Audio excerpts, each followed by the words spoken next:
Isa sa pinag-usapan sa naging latest vlog ni OG Diaz, ang di umano'y magpapakasal na daw si Kim Chiu at Paolo Avellino.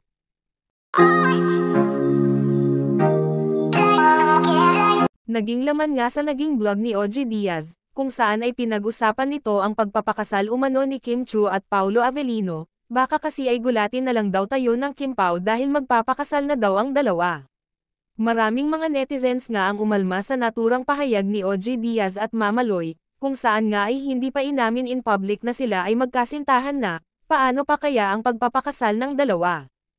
Pero, pinanood ko talaga ang buong video ni OG, hindi niya naman pinangunahan ang Kim Pao, pero ito lang naman ang napapansin ko, na kapag itong si OG talaga ang nagbibigay ng mga clue or mga pasaring kahit may halong joke, ay talagang totoo.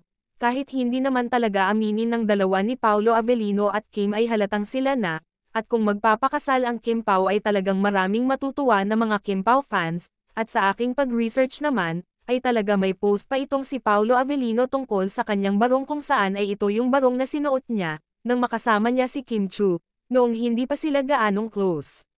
Pero halatang noon pa lang ay gusto na ni Pao itong si Kim Chiu. Sa naturang post nga ni Paolo Avellino sa kanyang IG, kalakip ang larawan, ay sinabi nito na kung pwede sana ay hindi na niya huhubarin ang kanyang suot na barong, hanggang sa kasal daw nila ni Kimi. Masid at mga maraming dumudumog. Oo. Kaya hindi naman natin alam kung saan naman nila gustong ikasal. Ang Kim Pao? Don't put words into my mouth. Andiyan na ba yung words? Tinignan. Literal. Wala ko sinasabi, ha? Doon si Loy Taloko. Maldita ng tako. Ay!